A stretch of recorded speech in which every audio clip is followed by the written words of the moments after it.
On my birthday, my stepmother threw a thick stack of cash onto the table and said, "Consider this your birthday gift. From today on, take care of yourself. I'm not your mother." I simply stared at her without expression, then slowly picked up the money. After that, I pulled out a thick folder I had kept hidden for years and slid it across the table toward her. "Yes, I know," I said calmly, "and I have a special gift for you, too." She opened it, and the moment she saw what was inside, her face turned deathly pale. But before the story begins, please write in the comments which state or city you're watching from. Don't forget to like and subscribe so the Stories with Meaning channel can continue growing and bringing you more powerful stories. The atmosphere in the dining room of that luxurious house was tense and icy, a sharp contrast to the modest birthday decorations hanging on the wall. That day was November 27th, marking Sabrina Carter's 25th birthday. There was no grand party, no extended family guests, no laughter that usually fills a happy home. Only Sabrina sat silently at the far end of the long dining table, wearing a light blue dress with a matching shawl, her eyes fixed blankly on the small birthday cake in front of her. The candle had almost completely melted, yet no one had sung happy birthday for her. Across from her sat Victoria Hale, her stepmother, and Victoria's daughter, Rose Hale. Victoria looked elegant in designer clothes, gold jewelry wrapped around her neck and wrists. Heavy makeup concealed the fine wrinkles at the corners of her eyes, but it couldn't hide the sharp, hostile glare she aimed at her stepdaughter. Beside her, Rose was busy scrolling through her smartphone, occasionally glancing at Sabrina with visible disgust, as if Sabrina's mere presence was a stain on the room. Rose was only 1 year younger than Sabrina, yet since their father passed away 5 years ago, she had always believed herself to be the only true daughter of this house. The suffocating silence finally broke when Victoria cleared her throat loudly. She slammed her teacup down onto the saucer, the sharp clink echoing through the room. Sabrina lifted her gaze, looking at the woman who was supposed to be a replacement mother to her, but for years Victoria had acted more like a prison warden than a parent. Victoria reached into her luxury handbag, worth tens of thousands of dollars, and pulled out a thick brown envelope. Without a word, she threw it onto the table, right in front of Sabrina. Thud. The impact made the candle flame on Sabrina's cake flicker weakly. Victoria leaned forward, her eyes narrowing. Her voice was low, cold, and poisonous. She said today was the last day Sabrina would enjoy living under this roof. According to her, her obligation to keep Sabrina ended the moment she turned 25. She nodded toward the envelope with her sharp chin. Inside was $350 in cash. Victoria called it severance pay, or a final birthday gift.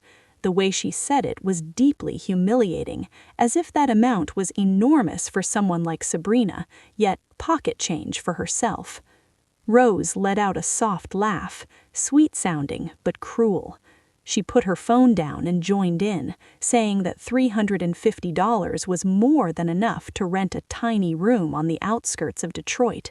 She added that Sabrina should be grateful her mother was still kind enough to give her money at all.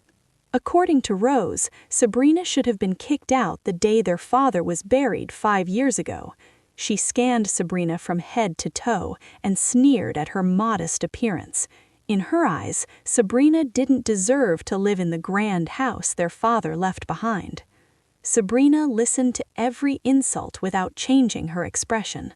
She didn't cry. She didn't shout. Years of living under Victoria and Rose's oppression had hardened her mind like steel. She had expected this day to come. She remembered how everything changed after her father died. When he was still alive, Victoria and Rose acted sweet in front of him, but stabbed her in the back when he wasn't looking. Now that her protector was gone, they no longer bothered hiding their greed and cruelty. But Sabrina was not a weak woman to be trampled on. Behind her silence, she had been preparing a plan for years. Slowly and calmly, Sabrina extinguished the candle on her cake with her fingers, letting thin smoke rise into the air. Then she reached out, picked up the envelope containing the $350, peeked inside, and smiled faintly. It wasn't a grateful smile, it was a smile with meaning. She placed the envelope neatly to the right side of the table. Victoria and Rose exchanged confused glances. They had expected tears, begging, or anger. Sabrina's calm unsettled them. Sabrina then bent down and picked up her worn workbag she had placed under her chair. From it, she pulled out a thick navy blue folder, formal and official-looking. She placed it on the table and gently pushed it toward Victoria, right to the spot where the money had been thrown earlier. The sound of the folder sliding across the marble surface echoed sharply in the silent room. Sabrina locked eyes with her stepmother. Her gaze was no longer dull, it was sharp and confident. In a steady, composed voice, she thanked Victoria for the $350 and said she would accept it gladly. Then she pointed to the folder. She said she had a special gift for Victoria, too, and asked she open it and read it carefully. Her tone was polite, but firm enough to make Rose's spine tingle. Victoria scoffed, assuming it was a pathetic apology letter or some foolish plea. With lazy arrogance, she opened it. Her ring-covered fingers flipped the first page. At the top was a crisp document bearing the official letterhead of Blackwood and Associates law firm, a prestigious firm based in New York City.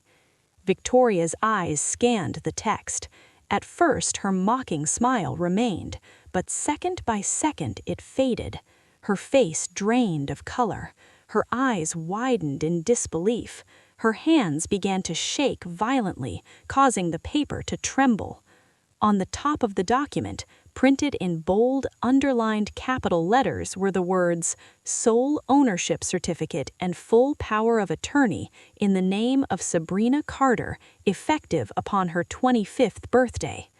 The document revealed a truth long kept hidden. Before her father died, Sabrina had established a tightly controlled trust fund. Every asset he owned, the mansion they were sitting in, the manufacturing company that funded their lifestyle, and multiple properties outside Phoenix, Arizona, had been transferred 100% into Sabrina's name the moment she turned 25. For the past 5 years, Victoria had only been a temporary guardian and administrator. She never owned a single thing. She had only been paid to safeguard the assets until Sabrina reached the age and mental maturity required to take full control. And that day, at that very second, Victoria Hale's term had officially ended. Every luxury she had enjoyed, the cars she drove, even the chair she was sitting on at that moment, now legally belonged to Sabrina Carter. Victoria felt her world collapse instantly. Her breath caught in her throat. She reread the document again and again, hoping her eyes had deceived her, hoping this was nothing more than a nightmare. But the black ink on white paper remained unchanged. It was real. Rose, noticing the drastic change in her mother's expression, panicked. She snatched the folder from Victoria's trembling hands and skimmed through the pages. Her reaction was no different. Her face stiffened. Her mouth fell slightly open in shock. She stared at Sabrina in disbelief, then turned to her mother, demanding an explanation. But Victoria was too stunned to speak. Sabrina remained seated calmly, arms crossed over her chest, quietly enjoying the scene before her. The panic etched across the faces of the two women who had tormented her for years was the most beautiful birthday gift she had ever received. At last, the moment of reckoning had arrived. Victoria's hysterical scream shattered the silence of the grand dining room. She slammed the blue folder onto the table, sending several papers scattering across the marble surface. Panting heavily, she pointed a trembling finger at Sabrina. Her voice shrieked as she accused Sabrina of being a master manipulator. She screamed that the documents were fake. She refused to believe her late husband could be so cruel. According to Victoria, it was impossible that he would leave everything to Sabrina and not a single dollar to her and Rose. She accused Sabrina of conspiring with criminals to forge signatures and fabricate the will. Rose, equally enraged, jumped to her feet, her once beautiful face twisted with fury. She grabbed the glass of water in front of her and attempted to throw it at Sabrina. But in a swift reflex, Sabrina struck Rose's arm aside. The glass flew through the air and shattered violently against the marble floor. The sharp sound of breaking glass made the tension unbearable. Sabrina stood up. Her tall, steady posture immediately dominated Rose, who now looked frightened, seeing a version of Sabrina she had never encountered before. Sabrina glared at her coldly, warning her never to lay a hand on her again. She then turned to Victoria, who was still rambling hysterically. In a firm, commanding voice, Sabrina laid out the truth. She explained that her father had always known Victoria's true nature. He knew that Victoria and Rose had never truly loved the family, only the wealth. That was why he had devised this asset protection plan long before he ever fell ill. The condition of age 25 existed to ensure Sabrina would be strong enough and mature enough to face her stepmother's schemes. Sabrina made it clear the documents were authentic, legally binding, and untouchable even by the most expensive attorneys money could buy. Rose, refusing to accept defeat, lunged for the folder again. She intended to rip the papers apart, believing that destroying the physical copies would nullify their legal power. But Sabrina was prepared. She seized Rose's wrist firmly. Sabrina told her calmly that tearing up the copies would be useless. The originals were securely stored in a notary vault, and digital copies had already been registered with the state court system. Any attempt at destruction would only serve as additional evidence of criminal behavior. Rose froze. Her hand went limp. She stepped back, turning to her mother with despair-filled eyes. Realizing physical confrontation was futile, Victoria switched tactics. She began to cry, loudly and dramatically. Through sobs, she reminded Sabrina of all the years she had taken care of her. She claimed she was still her stepmother, the woman who raised her. She begged her not to be heartless, not to throw her own mother and sister out onto the streets. But those crocodile tears had no effect.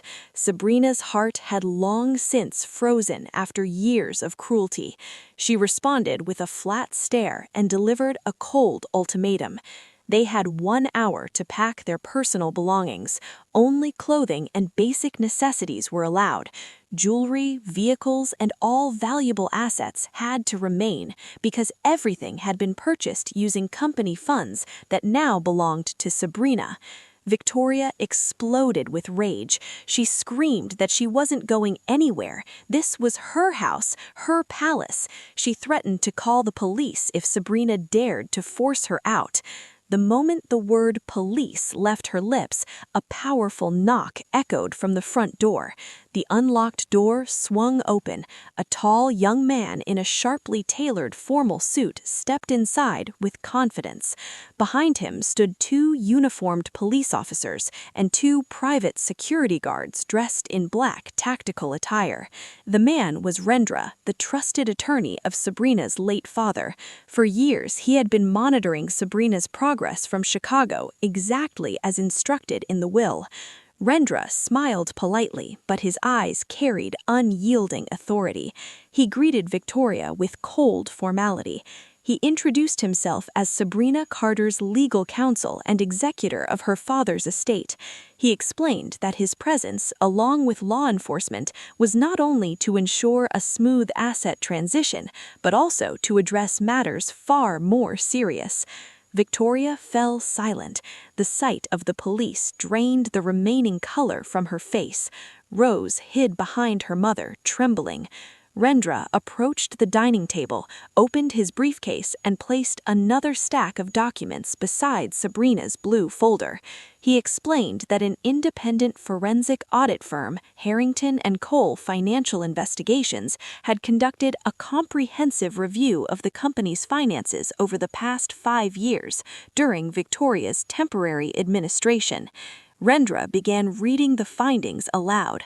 Massive, suspicious fund transfers had been traced directly into Victoria and Rose's personal bank accounts. There was documented evidence of luxury purchases, overseas vacations, and extravagant lifestyles, all charged to the company under falsified operational expenses. Rendra stated firmly that this was no longer a family dispute. It was corporate embezzlement, a criminal offense. Victoria's knees gave out. She collapsed back into her chair, as if her legs could no longer support her. She never imagined she had been watched so closely. She had believed herself clever enough to erase every trace. Rendra stared straight at her and said that Sabrina had shown mercy by not having them arrested that very night. Sabrina only wanted them out of the house immediately. However, the legal process for embezzlement would proceed as required by law if they refused to cooperate in returning the stolen assets. One of the officers stepped forward, signaling they were ready to act. Victoria was completely cornered. There was no escape.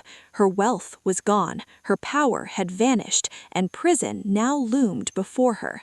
With the last of her strength, Victoria stood up. She glared at Sabrina with burning hatred. She vowed silently that this wasn't over. But for now, she had no choice but to swallow the bitter taste of defeat. Sabrina glanced at the large wall clock in the living room. She said calmly that they had 50 minutes left.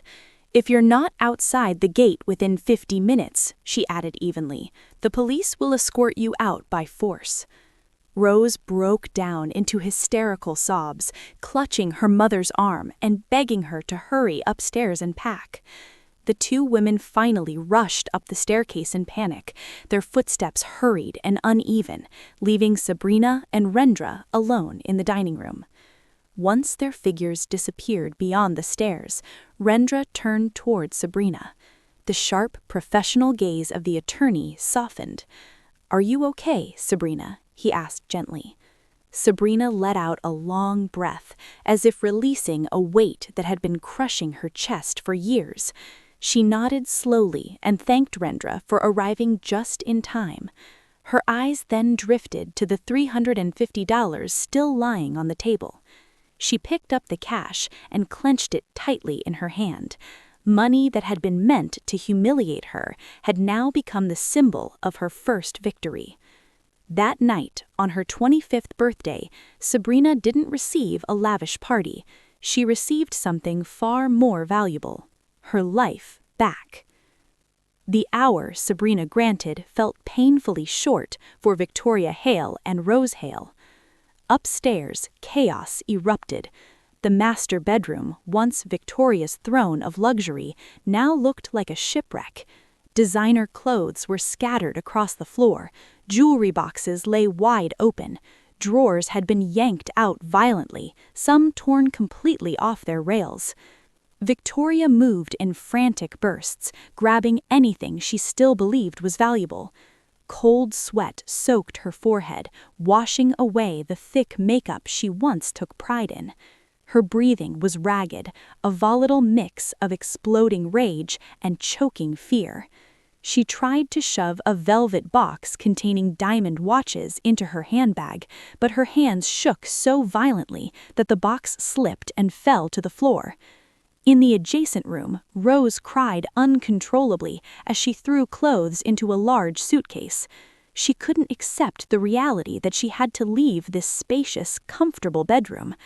Her gaze lingered on rows of high-heeled shoes neatly lined on custom shelves, realizing she couldn't possibly take all. In frustration, she kicked the suitcase, sending it toppling over.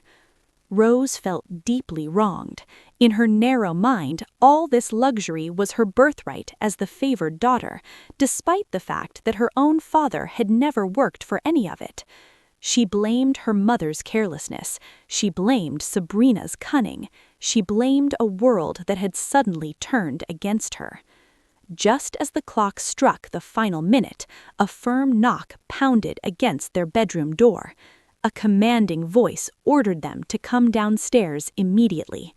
Victoria tried to stall, shouting that she wasn't finished packing. The guards didn't care. The door was pushed open. 2 female private security officers, brought in by Rendra, entered the room to conduct an inspection. Sabrina had issued clear instructions. No company assets were to leave the house. The inspection was strict and humiliating. The officers ordered Victoria to reopen her handbag and suitcase. She screamed in protest when they confiscated the jewelry box and luxury watches she had just hidden.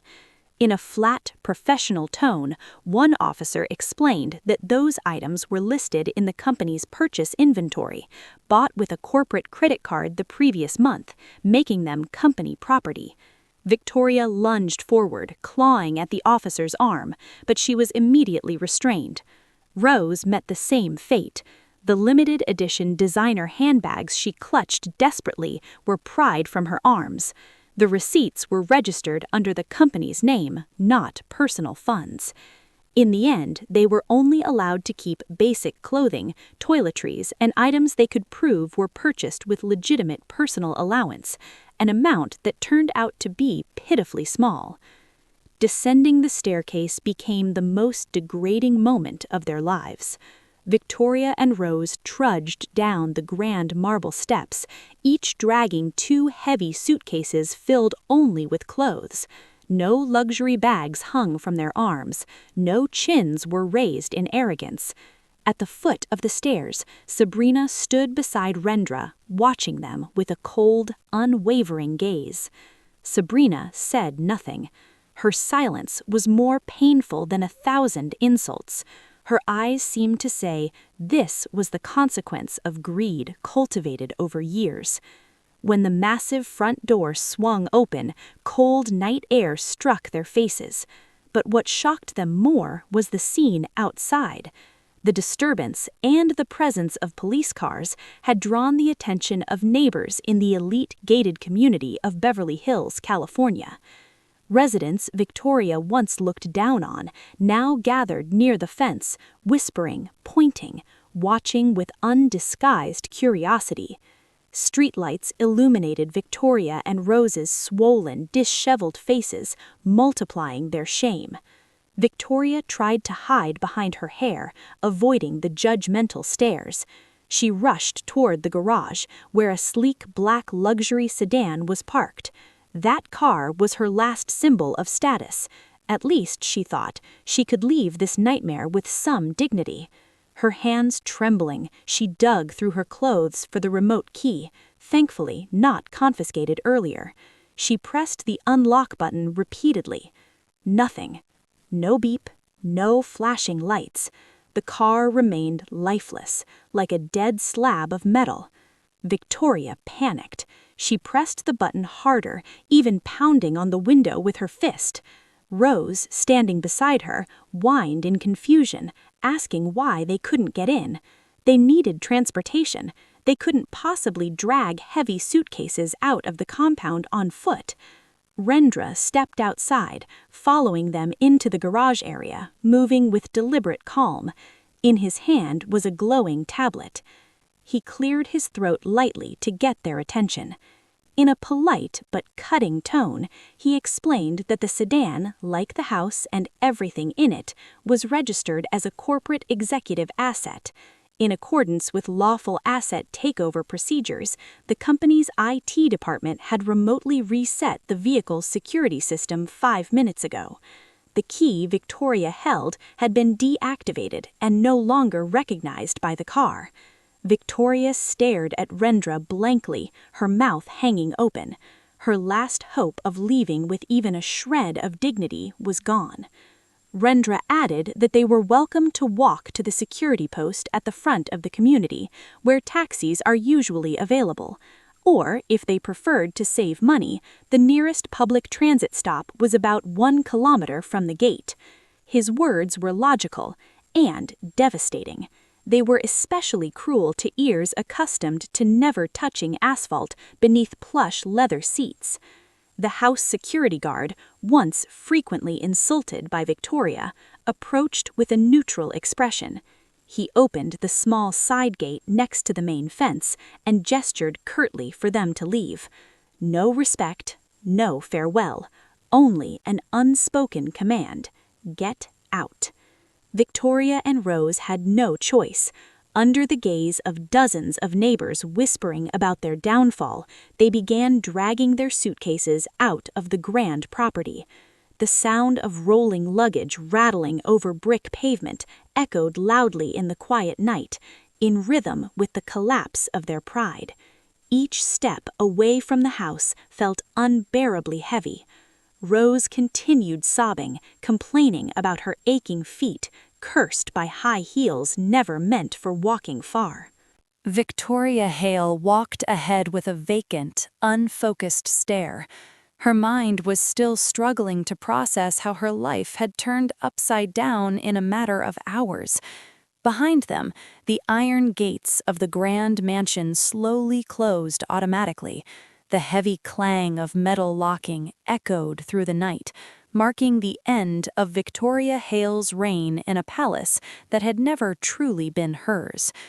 From the second-floor balcony, Sabrina Carter watched their figures disappear into the darkness, closing the first chapter of her revenge flawlessly. 3 days after the eviction, the lives of Victoria Hale and Rose Hale changed drastically. They were now living in a cramped rental house on the outskirts of Newark, New Jersey, far from the elite neighborhoods they once frequented in New York City. The paint on the walls was peeling, the roof leaked in several places, and the surrounding neighborhood was noisy and overcrowded. The air inside the house felt suffocating without air conditioning. Only an old, rattling fan spun uselessly, producing more noise than relief. Victoria sat silently on a thin foam mattress laid directly on the floor, staring blankly at the wall. She was still in shock, unable to accept the reality that she was now poor. Rose, however, did not remain idle. Resentment and hatred burned fiercely in her chest. She believed Sabrina had stolen her future. With a smartphone, the only luxury item they had left, Rose began crafting a plan to destroy Sabrina's reputation. She knew that in the modern world, public opinion was the deadliest weapon of all. Rose began recording herself. She adjusted the lighting to make her face look pale and miserable.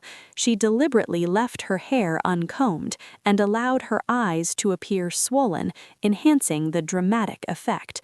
In the 3-minute video, Rose acted convincingly. She sobbed uncontrollably while narrating a fabricated story, twisting the facts entirely. She claimed that Sabrina, her half-sister, who appeared pious and wore a shawl, actually possessed a heart of pure evil. Rose accused Sabrina of manipulating her father's will and heartlessly throwing her mother and half-sister out of the house in the middle of the night without a single dollar. She portrayed herself and her mother as victims of cruel injustice, forcefully expelled from their own father's legacy home out of Sabrina's greed. She ended the video by begging netizens to help viralize her truth.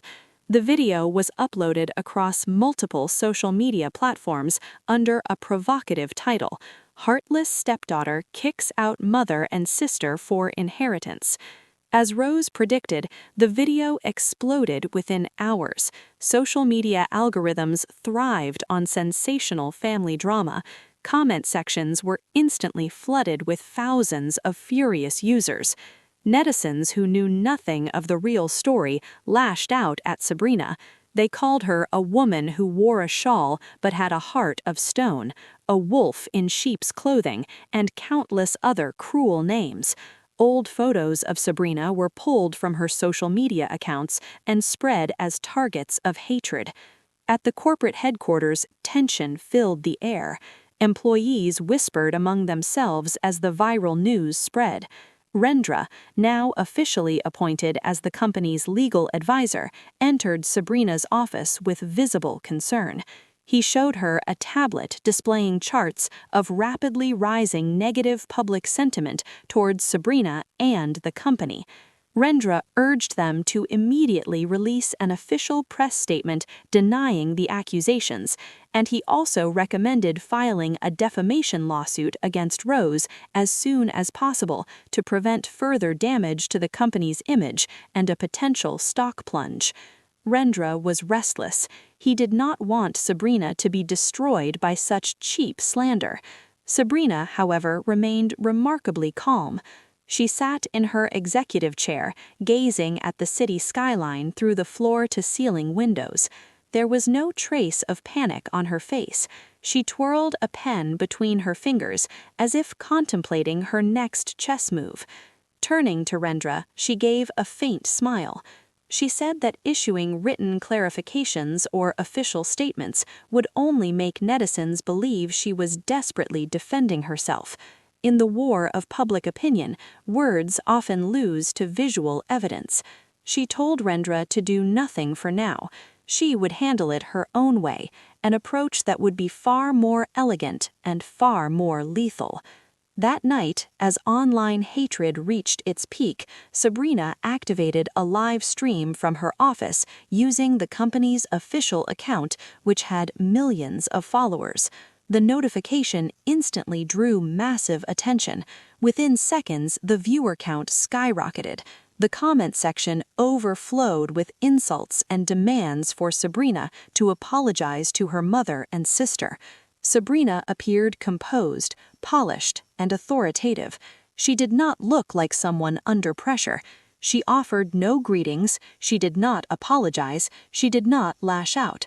She simply stared into the camera and said calmly, "The truth doesn't need to shout to be heard. Judge for yourselves." She then stepped away from the camera, replacing the live feed with a recorded video. It was CCTV footage from the dining room, captured from a clear overhead angle with crisp audio. The recording played the events of her birthday night in full, unedited. The entire world watched as Victoria Hale arrogantly threw $350 in cash at Sabrina's face. They heard Victoria sneer cruelly, "Consider this severance pay. From today on, you're on your own." They saw Rose laughing mockingly beside her mother, hardly the image of suffering victims. The footage continued, showing Sabrina calmly handing over the blue folder and the sudden panic and greed that overtook Rose and Victoria once they realized its contents. The impact was immediate and explosive. The comment section, once moving at lightning speed with insults, froze momentarily, as if the internet collectively held its breath. Then the tide turned completely. Hatred towards Sabrina vanished, replaced by apologies and shame from netizens who realized how wrong they had been. Public fury redirected itself towards Victoria and Rose. New comments flooded in. So the mother was the real villain. Rose deserves an Oscar for that acting. Laughing while calling herself a victim. Disgusting. She got money thrown at her and stayed calm. Sabrina's a saint. Sabrina let the video replay once more to ensure everyone fully understood the context. She then ended the live stream with a quote displayed on a black screen. "Lies may run fast, but the truth will always be waiting at the finish line." She turned off the camera. In the cramped rental house, Rose hurled her phone to the floor until the screen cracked. She screamed in frustration as she read the comments now tearing her apart. Her social media accounts were flooded with backlash. Her plan to destroy Sabrina had backfired, annihilating the last remnants of her own reputation. Sabrina had won the war without dirtying her hands once. The midday sun blazed mercilessly, as if intent on scorching the corrugated metal roof of the small rental house now occupied by Victoria and Rose. The air inside was stifling and damp, mixed with the stench of sewage drifting through a window that wouldn't close properly. The old, rusted fan groaned in protest, spinning helplessly while offering no relief from the heat. Victoria sat slumped against the peeling wall, green mold creeping across its surface. Sweat soaked the dress she wore. 2 weeks had passed since they were expelled from their former luxury, and every second felt like torture for a woman who lived like royalty. In front of her lay several handbags and pairs of shoes salvaged during their eviction. Rose was busy polishing a black leather bag with a cloth, hoping it would look shiny and new. Today would decide their fate. The cash they had left was running dangerously low, nearly gone, barely enough to buy food or top up the prepaid electricity meter that had been beeping since early morning. Their only hope was to sell the remaining branded items from their former life of luxury to a high-end resale boutique in downtown Los Angeles. Rose reassured her mother that these bags were worth tens of thousands of dollars, more than enough to keep them afloat for several months or even rent a modest studio apartment. With their last few bills in hand, they took a crowded city bus into downtown. It was Victoria Hale's first time ever using public transportation. The stench of sweat from other passengers, cigarette smoke clinging to the driver's clothes, and the constant jolting of the bus made her stomach churn. She held her breath for most of the ride, clutching the bags tightly against her chest as if they were her very lifeline. When they arrived at Prestige Vault, the luxury resale boutique she once frequented as a VIP customer, Victoria straightened her posture. She walked in with forced arrogance, hoping the owner would recognize her and offer the respect she once commanded. Reality struck hard the moment she stepped inside.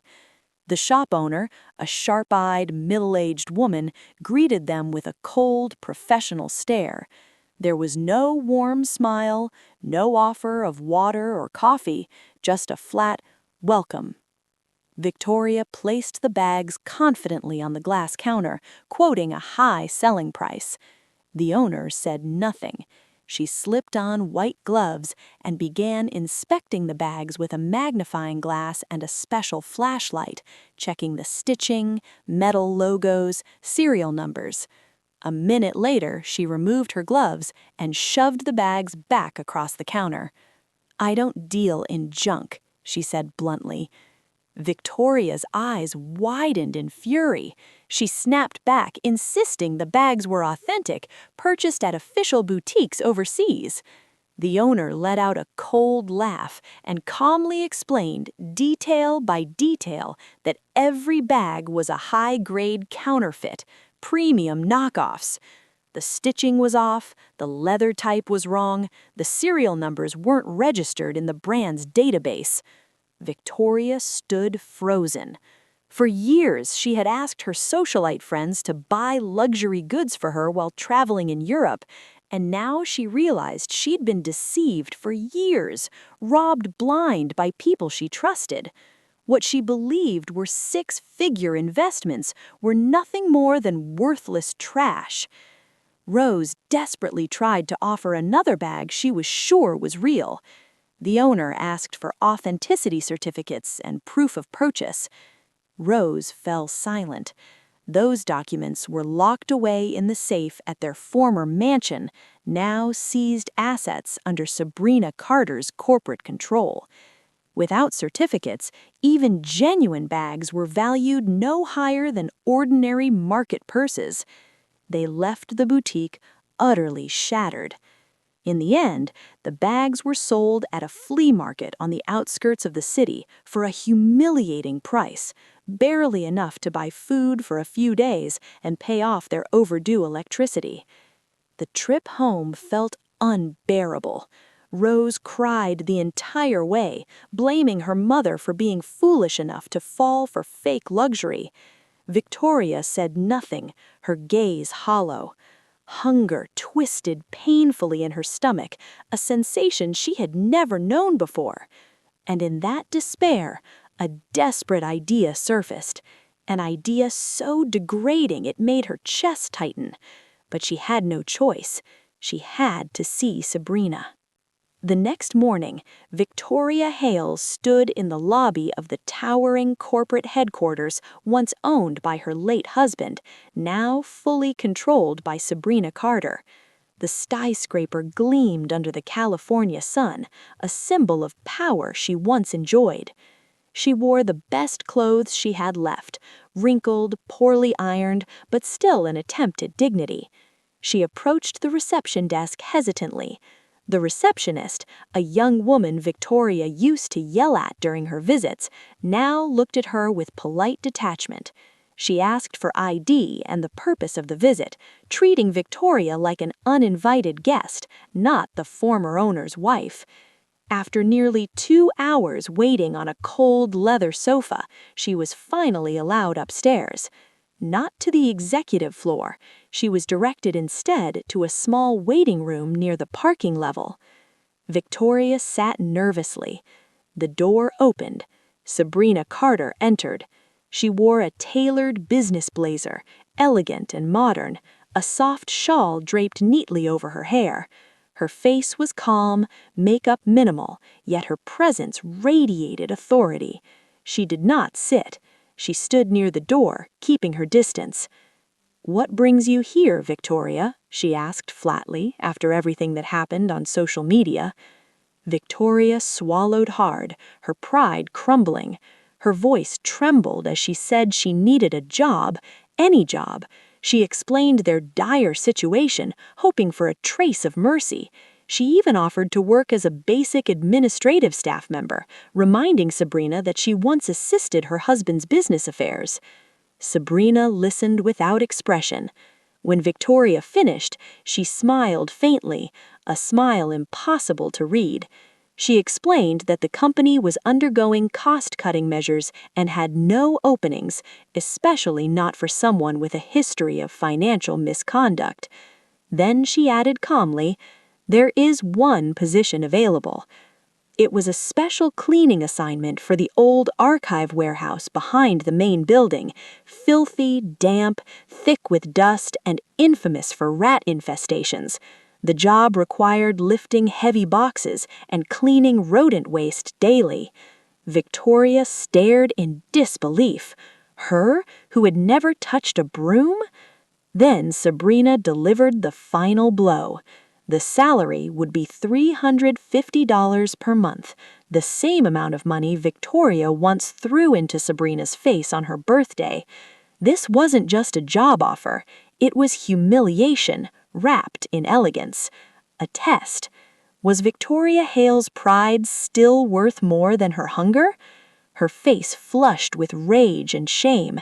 She imagined herself in a janitor's uniform, scrubbing a rat-infested warehouse while former employees walked past. It was worse than death. Breathing hard, Victoria shot to her feet and shouted. She rejected the offer outright, screaming that she'd rather starve than become a servant in a company that should have partially belonged to her. Sabrina was not surprised. She merely nodded. "The choice is yours. The exit is over there." She turned and walked out without looking back. Victoria was left alone in the silent room, tears of rage streaming down her face. She stormed out of the building, carrying a hatred that burned hotter than ever. She swore she would never beg Sabrina again. She would find another way, any way, no matter how cruel. Victoria's anger did not fade when she reached the cramped rental house. It intensified, burning away reason. She slammed the door, startling Rose from her thoughts. She paced the room like a wounded animal, recounting the humiliation she'd endured. Rose listened, eyes blazing with shared fury. To them, the offer to clean a rat-infested warehouse was a declaration of war. They both knew then there would be no peace, no mercy, only revenge. There was now only one way left to destroy Sabrina Carter, the dirty way. The clean path no longer worked. That very night, Victoria Hale opened her old address book, flipping through yellowed pages until she found the contact of a man who'd once been her late husband's fiercest business rival. His name was Bernard Brooks, the ruthless owner of a competing corporation who'd long coveted the proprietary technology behind the Carter family's manufacturing operations. With trembling hands but unshakable resolve, Victoria dialed the number. After a long, tense conversation filled with calculated negotiations, a dark agreement was reached. Bernard Brooks agreed to pay a substantial sum if Victoria could deliver the blueprints of the latest product scheduled to be launched by Carter Industries next month. The data was classified, accessible only to a handful of people, including the company's legal and strategic team. Victoria knew she couldn't hack into the system herself. Her access had been completely revoked.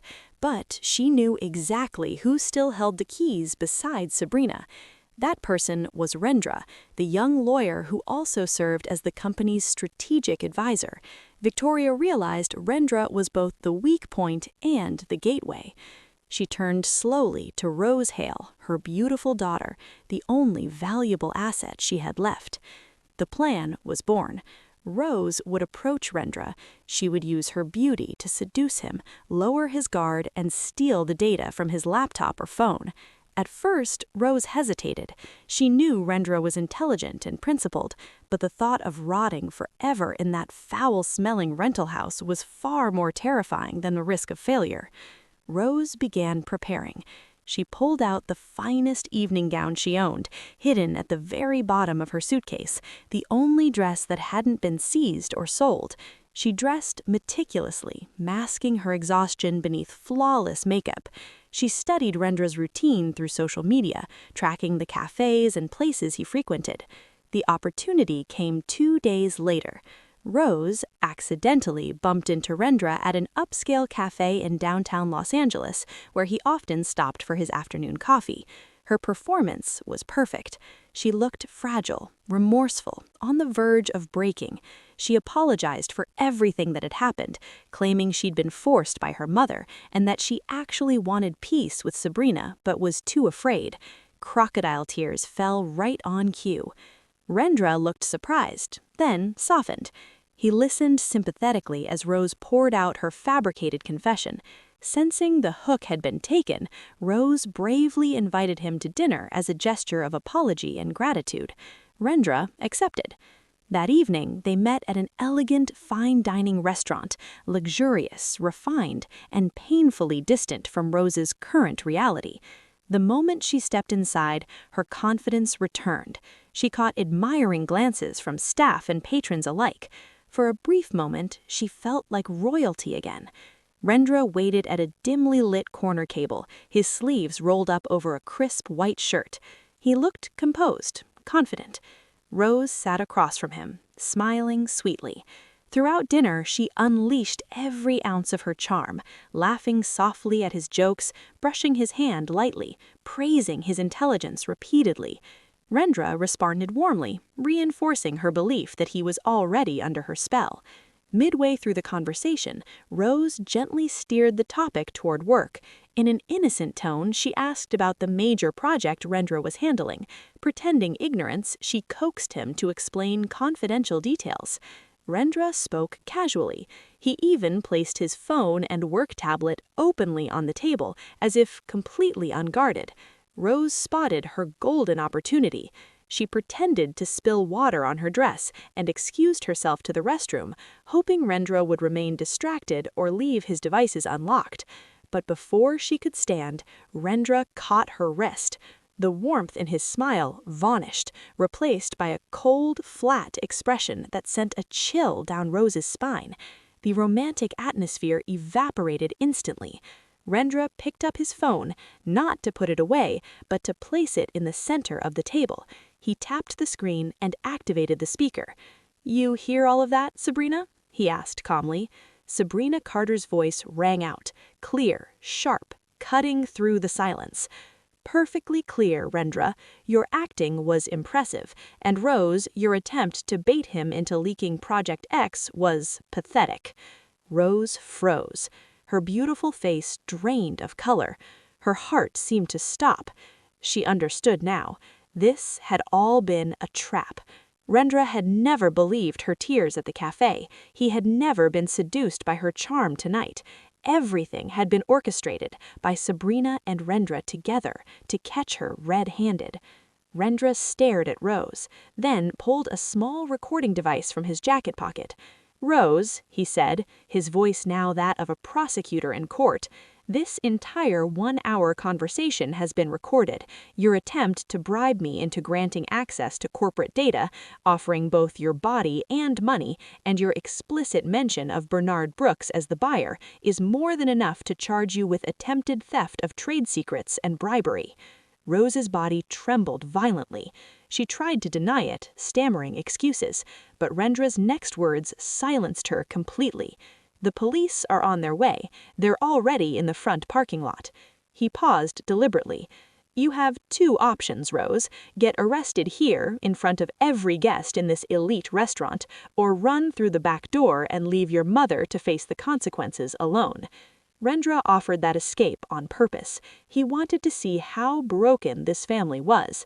And just as he expected, Rose's survival instinct took over. Without a second thought for the mother waiting for good news in that cramped rental house, Rose grabbed her purse and bolted, rushing through the restaurant kitchen, startling the chefs, and fleeing out the back door into a dark alley. Rendra watched her disappear, shaking his head. He turned back to the phone. "She ran, Sab, just like you predicted. She abandoned her mother." Sabrina exhaled slowly on the other end. "Good. Let her run. Fear will be a far crueler punishment for her tonight. As for Victoria, let's finish this now." That night did not end with the victory Rose had imagined, but with a crushing, humiliating defeat. Inside the luxurious restaurant, Rendra calmly finished his meal. Outside, the real snare was tightening, closing steadily around Victoria Hale's neck. This was no longer about money. It was about who would survive to the end without losing their sanity. That night, the sky over Los Angeles was pitch black, as if mourning, or perhaps preparing to unleash a storm to wash away the sins of those below. Rose ran as fast as she could through narrow alleys behind the restaurant. Her breathing was ragged, her chest burning as though her lungs might burst. The beautiful evening gown that had made her feel like a princess was now torn at the hem, catch on a wire fence as she leapt over a drainage ditch. She'd kicked off her high heels, clutching them in one hand. Her bare feet were cut and bleeding from sharp gravel and rough asphalt. She didn't care. The fear crawling up her spine was far more painful than any wound. She ran blindly, driven only by the instinct to get as far away as possible. Tears mixed with sweat and street dust, smearing her makeup into a grotesque mask. She hated herself. She hated Rendra. She hated Sabrina. And worst of all, she began to hate her own mother. She finally realized the truth. She had been nothing more than a pawn in her mother's twisted game. It was Victoria Hale who ordered her to seduce Rendra. Victoria who pushed her straight into this abyss of destruction, while that aging woman sat comfortably in their filthy rental house, waiting for results. After running nearly 2 kilometers, and once she was certain no police sirens were chasing her, Rose Hale finally flagged down an old taxi passing by. Using the very last cash left in her purse, she told the driver to take her to the run-down neighborhood where their rental house stood on the outskirts of Los Angeles. When she arrived, Rose stood trembling in front of the grim, decaying house. From inside, she could hear the television playing loudly. Her mother was waiting, impatiently, probably imagining Rose returning with stolen data that would make them rich again. Rose took a deep breath, gathering what little courage she had left, then shoved the warped wooden door open with force. The door slammed against the wall with a deafening bang. Victoria Hale, who had been sitting on a thin mattress on the floor, turned around with a glowing smile, but the smile vanished instantly when she saw her daughter. Rose stood in the doorway looking like a madwoman. Her hair was tangled, her feet bloody, her evening gown torn, her face streaked with black mascara. There was no laptop, no flash drive. Victoria jumped to her feet, not to comfort her traumatized daughter, but to demand answers. In a sharp, impatient voice, she asked whether Rose had obtained the data. She grabbed Rose's shoulders and shook her violently, ordering her to speak. That question ignited the emotional explosion Rose had been holding back. Rose slapped her mother's hands away and screamed hysterically. "There is no data, no money, no victory," she shouted. "It was a trap." She told everything, how Rendra had played her, how their conversation was recorded, how the police nearly arrested her. She poured out her fear, humiliation, and rage. But instead of concern or relief that her daughter had narrowly escaped prison, Victoria's face turned red with fury. Without warning, Victoria slapped Rose across the face. The crack echoed through the damp, suffocating room. Rose's head snapped to the side. Victoria screamed insults, calling her useless, stupid, a burden who could never do anything right. She shouted that Rose was bad at seduction, not beautiful enough, not smart enough. That slap awakened Rose completely. She held her burning cheek and stared at her mother as if seeing a stranger. All her life she had obeyed. She had been a puppet, desperate for affection. But tonight she understood the truth. Her mother had never loved her. Victoria loved only ambition, power, greed. Rose began to laugh. A broken, hollow laugh, unhinged. She stepped back, pointing a trembling finger at her mother's face. "This is your fault," Rose snapped. "You were too greedy, too arrogant. You always underestimated Sabrina." The argument exploded. Victoria refused blame and attacked Rose psychologically, listing everything she had spent on her: beauty treatments, luxury, lifestyle. She called Rose a parasite. Rose's emotions boiled over, reason vanished, and then, without realizing it, she screamed the darkest secret buried at the core of their family hell. "At least I'm not as evil as you," Rose shouted. "I may be a thief, I may be a liar, but I am not a murderer." The room fell into suffocating silence. Victoria froze, eyes wide. But Rose didn't stop. She screamed that she knew what Victoria did 5 years ago. She had seen it with her own eyes. She accused her mother of swapping Sabrina's father's heart medication with a similar-looking drug, one with a lethal dosage. "You killed him slowly," Rose screamed. "You murdered him to take his fortune faster." She confessed that she had stayed silent all these years because she enjoyed the blood money, but now she regretted it, regretted protecting a murderer who didn't even care that her daughter almost went to prison. Victoria panicked. She lunged forward, trying to cover Rose's mouth, hissing for her to shut up before the neighbors heard. They collapsed on the filthy floor, clawing and pulling hair like wild animals. Victoria whispered viciously into Rose's ear, admitting everything with twisted pride, yet threatening her. "If I go down, you go down with me." She confessed she swapped the medication because her husband, Sabrina's father, had begun suspecting her embezzlement and was planning a divorce. Killing him was the only way to survive and secure the inheritance. Victoria tightened her grip around Rose's neck, threatening to do the same to her if she ever spoke again. They never noticed. On top of a flimsy plastic wardrobe in the corner of the room sat an old brown teddy bear. It had once belonged to Sabrina, taken by Rose years ago as an act of bullying. During the eviction, Sabrina deliberately let Rose keep it. Inside the teddy bear's glossy black button eye, a high-tech wired microphone blinked faintly. It captured everything. Every breath, every scream, every confession. Far away, inside the cold, silent office of a towering corporate skyscraper in downtown Los Angeles, Sabrina Carter sat rigid in her chair. She wore large headphones over her ears.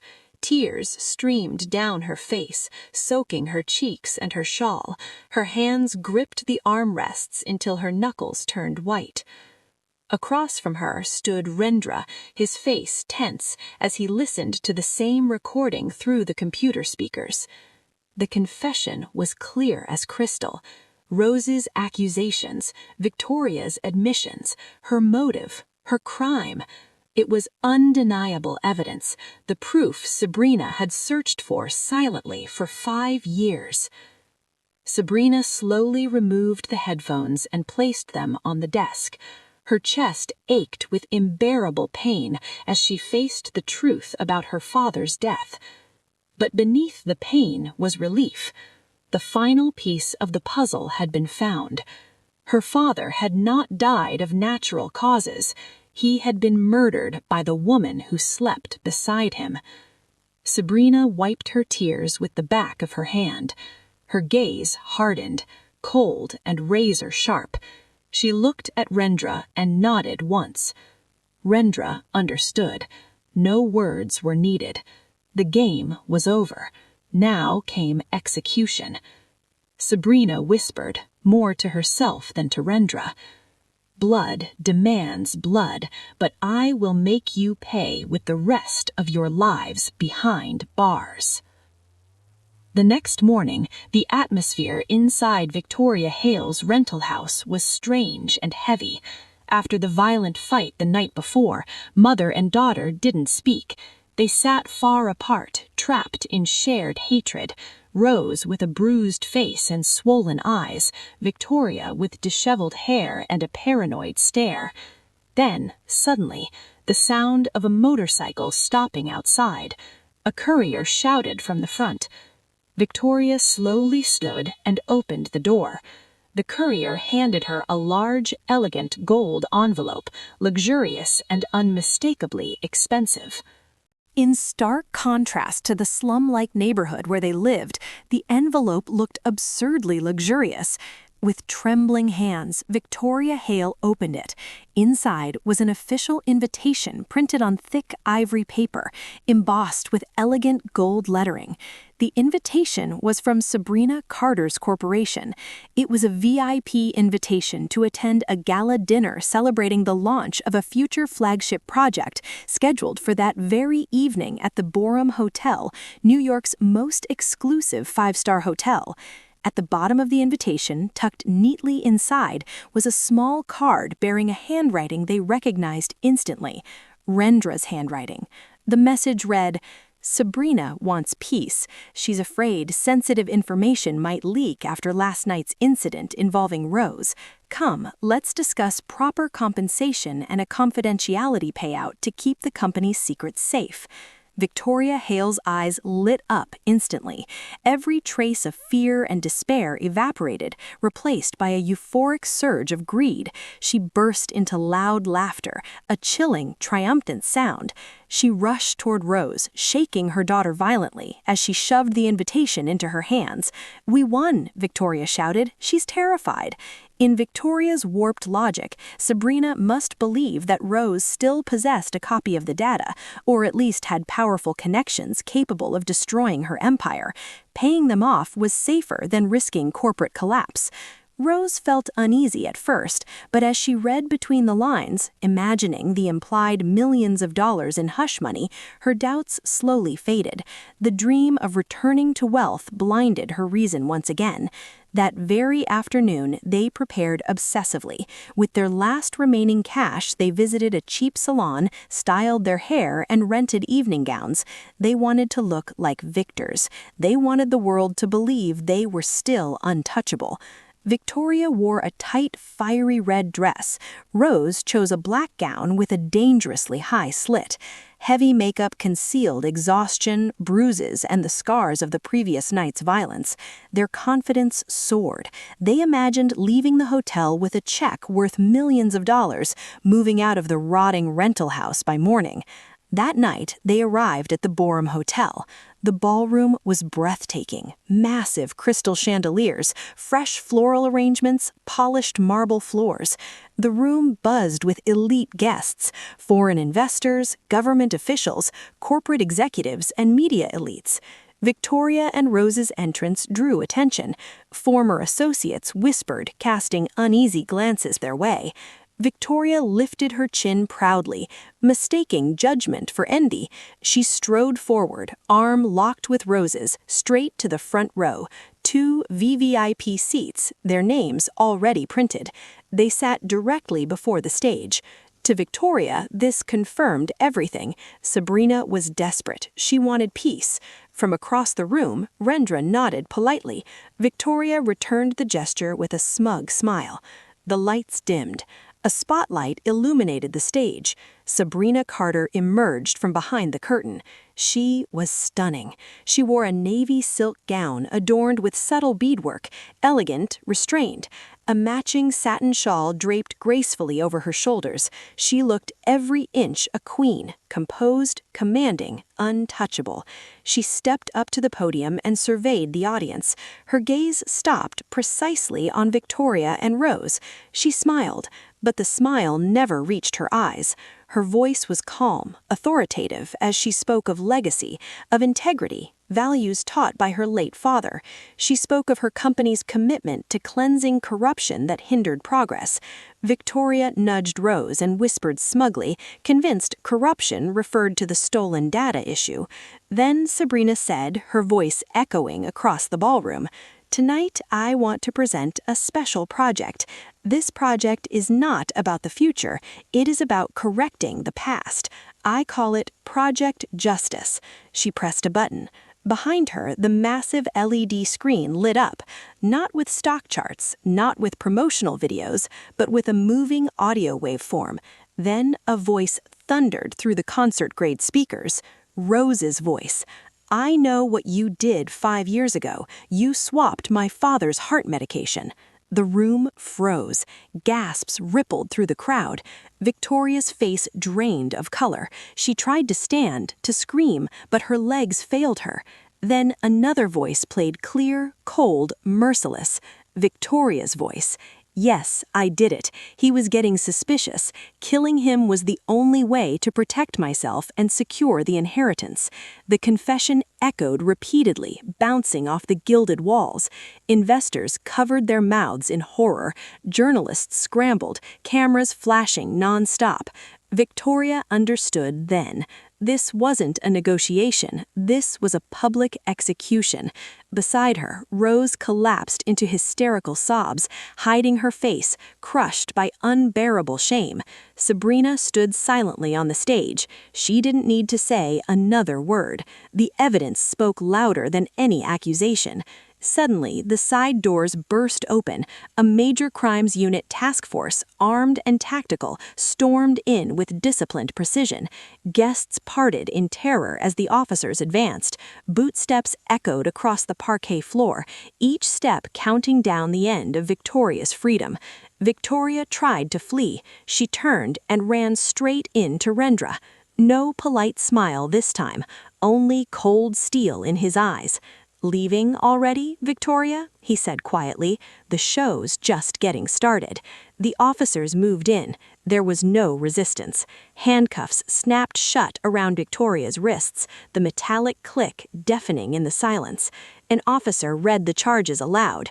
"Victoria Hale, you are arrested for first-degree murder of Mr. Carter, financial fraud, and corporate embezzlement. Rose Hale, you are arrested for conspiracy, attempted theft of trade secrets, and obstruction of justice." Rose screamed for her mother. Victoria didn't respond. Her eyes were empty, her soul shattered. They were dragged out past the same people who once admired her, now staring with disgust. As she passed the stage, Victoria looked up one last time. Sabrina stood beneath the lights, serene, immaculate. Sabrina met her gaze, then slowly raised her hand and waved, the exact same gesture Victoria used years ago when she threw Sabrina out of her home, a silent, merciless goodbye. That moment was immortalized by hundreds of cameras, becoming national headlines within minutes. The luxurious gala had turned into a grave for the pride of Victoria Hale and Rose Hale. Justice had been served in the most theatrical and painful way possible. The atmosphere at the New York Police Department that night was a stark contrast to the lavish hotel ballroom they had just left. Faded gray walls, flickering fluorescent lights buzzing low, and the mingled stench of sweat, cigarettes, and cheap floor cleaner greeted them as they were led inside. They were brought in through the back entrance, away from a pack of journalists waiting in the front lobby, like sharks smelling blood. Their hands remained tightly cuffed behind their backs, leaving red welts that burned on their wrists. No special treatment was offered. They were treated like petty thieves caught in the act, dragged into separate interrogation rooms. Rose was separated from her mother into a tiny 2-by-3-meter room. The space contained only a cold metal table, 2 hard wooden chairs, and a one-way mirror reflecting her disheveled face. Her expensive makeup had melted into dark streaks under her eyes, making her resemble a ghost. She sat trembling, hugging herself against the chill of the air conditioner set far too low. Fear was no longer merely about jail. It was the fear of complete destruction of her future. At her young age, she imagined spending the rest of her life behind bars, rotting alongside hardened criminals. An investigator entered with a stack of thick files. Without preamble, he played the recorded confession from the hotel gala, the sound of Rose accusing her mother filling the cramped room. Rose clutched her ears, unable to bear hearing her own voice. Then the investigator looked at her sharply, offering a tempting yet lethal deal.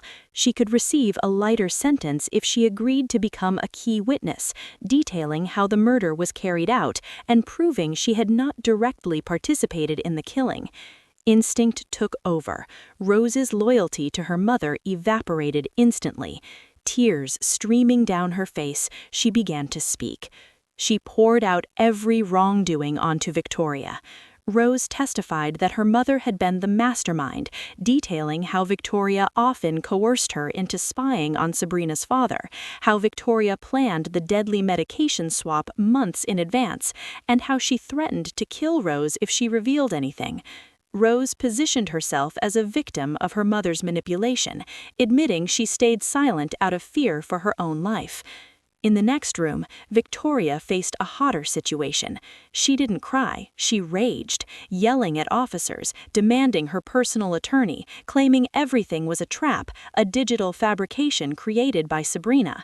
But the police didn't flinch. They presented additional evidence, delivered quietly by Rendra, forensic lab results from the remnants of the medication found in Victoria's trash 5 years ago. Rendra, suspicious all along, had secretly secured the bottle when Sabrina's father died, storing it in a law firm safe as insurance. The lab report confirmed it unequivocally. The capsules had been replaced with a chemical that induced heart failure. Victoria's defense crumbled instantly. Her face went pale, her eyes frantically sought an escape that didn't exist. When the investigator informed her that Rose in the adjacent room had sang like a bird, accusing Victoria as the sole perpetrator, her anger exploded. She couldn't stand being blamed alone. She felt betrayed by the child she had spoiled most. Victoria struck back, screaming that Rose was a pathological liar, claiming it was Rose who had suggested swapping the medication to inherit wealth quickly for sports cars and European vacations. Victoria insisted she had done it all for Rose's happiness. The mother-daughter battle of accusations was documented meticulously in the interrogation record. The family bond they once prided themselves on disintegrated into dust. They tore at each other verbally, seeking the investigator's sympathy, revealing that parental love was weaker than self-interest. The night dragged on. Interrogation continued until dawn. By sunrise, their statuses were officially upgraded, prime suspects in first-degree premeditated murder, facing maximum penalties, death or life imprisonment. As they were escorted from the interrogation rooms to temporary holding cells, a dramatic encounter occurred in the hallway. Victoria and Rose, clad in orange prison jumpsuits, crossed paths with Sabrina Carter and Rendra, who had just finished providing additional testimony. The contrast was striking. Sabrina appeared fresh, composed, and serene. Victoria and Rose looked disheveled, ragged, and utterly defeated. Seeing Sabrina, Victoria suddenly wriggled from the officer's grip, collapsing to the floor and prostrating herself at Sabrina's feet, desperately clutching the hem of her stepdaughter's gown. She wailed, casting aside every shred of dignity, calling Sabrina her child and begging for forgiveness. She claimed she had been possessed by evil, promised anything to have the charges withdrawn, and even offered to serve as a lifelong servant in Sabrina's house. Rose, witnessing her mother's humiliation, sobbed and pleaded alongside her, insisting, "We are family, blood is thicker than water." The sight was both pitiful and revolting. Two women who had once been arrogant and cruel now begged like street beggars at the feet of the person they had trampled. Sabrina stopped in her tracks. She looked down at her mother's tear-streaked, snot-smeared face. No trace of pity crossed her features, only a cold, empty stare. She pulled back her foot, freeing Victoria's grip from the gown as if it were filth. Sabrina spoke softly but with authority, her voice like a judge's irrevocable verdict. "A real family does not kill each other for wealth. The woman who killed my father is not your mother. She is a monster." She declared that the legal process would continue without mercy or compromise. Adjusting her shawl, Sabrina turned and walked away, her steps confident and resolute along the corridor, moving further from the dark past. Rendra followed, providing protection. Behind them, Victoria and Rose's hysterical screams echoed, calling Sabrina's name in desperation. Officers quickly hauled them upright and led them into the cold, dark iron cells. The door clanged shut with a deafening thud, locking them in silence and belated regret. In that cramped cell, they could only stare at each other with loathing, realizing that their personal hell had only just begun. 6 months had passed since that fateful, shocking night. The seasons had changed. The storms had passed, replaced by clear blue skies. Sabrina Carter's life had completely transformed for the better. The company she inherited from her father was now thriving under her wise and decisive leadership.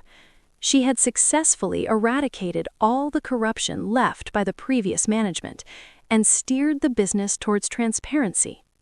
The family name, once tarnished, had now been restored, shining even brighter than before. Sabrina had become known as an inspiring young leader, a strong and intelligent woman in a shawl. Yet, despite her success, she remained humble. She never demanded respect, and always made time to visit her father's grave every Friday, praying for the peace of his soul, now that justice had been served. That morning, Sabrina asked Rendra to clear his schedule. She had one final task to complete before she could fully close the chapter of her past. Driving a modest car, not a flashy luxury vehicle, Sabrina and Rendra headed to the outskirts of the city, toward a large concrete facility topped with barbed wire, the Women's Penitentiary, where Victoria Hale and Rose Hale were now serving their sentences, awaiting the execution of their court verdict. The prison intake process was strict. Sabrina had to leave her bag and phone behind and pass through multiple reinforced steel doors. The air inside the facility was damp and heavy, carrying a strong smell of disinfectant that could not mask the pervasive scent of despair. The cries of inmates, the echo of guards' boots, and the clinking of metal keys created a grim symphony of life behind bars. Sabrina walked calmly down the long corridor toward the visitation room, with Rendra faithfully by her side. Her steps were firm, her expression unwavering. Inside the visitation room, separated by thick glass and iron bars, Sabrina sat on one of the wooden benches. Minutes later, the door on the opposite side opened.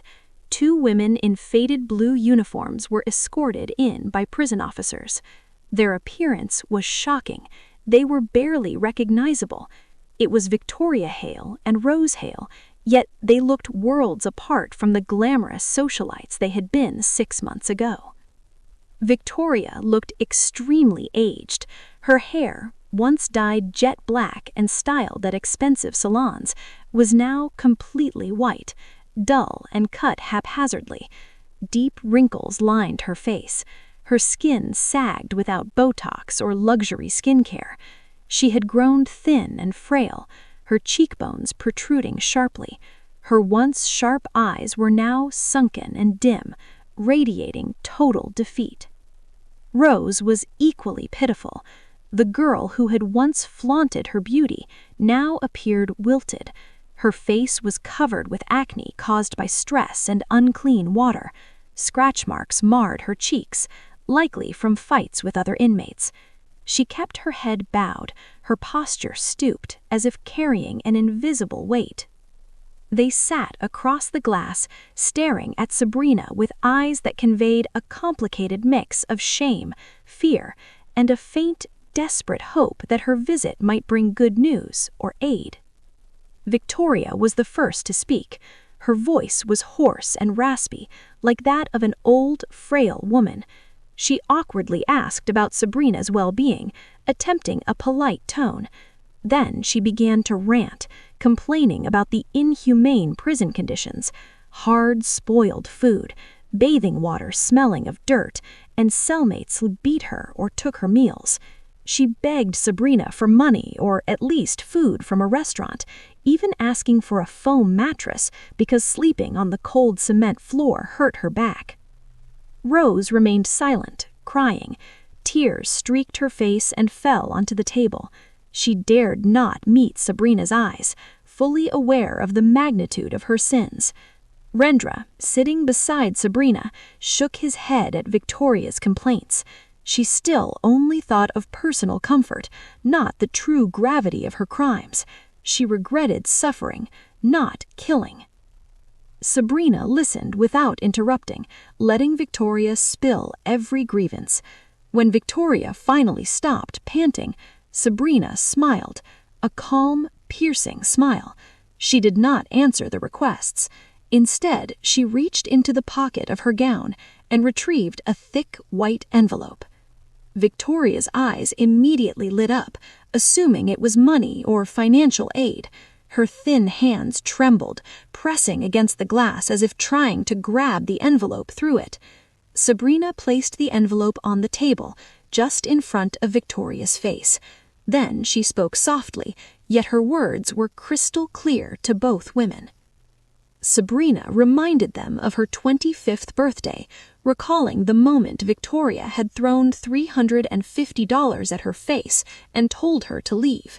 She said she had kept that money carefully, never spent a cent, because it was a symbol of humiliation that fueled her determination to rise. "This is the $350 you gave me," Sabrina said flatly. "I'm returning it to you. Now it's yours again. Use it wisely." Victoria gaped. Her hope of receiving a fortune or legal assistance vanished instantly. $350 in prison was worth something, but compared to the wealth they once enjoyed, it was a cruel joke. Sabrina continued, her tone making Rose cry harder. She suggested they use the money to buy extra food in the prison cafeteria, fragrant soap, or even bribe other inmates to avoid being beaten.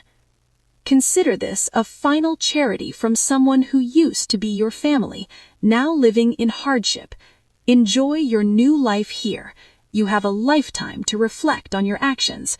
Don't expect me to come again. This is my first and last visit." Without waiting for protest or reply from Victoria, who began frantically pounding the glass, Sabrina stood. She felt lighter than ever. The burden of the past, which she had carried for so long, was fully released in that room. By returning the money, she had also returned all pain and resentment. She was free. Sabrina glanced at Rendra and nodded. They walked out of the visitation room, leaving Victoria screaming insults and Rose weeping uncontrollably behind the thick glass. Their voices faded as the heavy iron door closed, separating the world of freedom from the world of prison. Sabrina stepped out into the prison parking lot. The midday sun warmed her face. The sky above was vast and blue. She took a deep breath, inhaling the true scent of freedom. Rendra smiled proudly, admiring the strength of the woman he loved.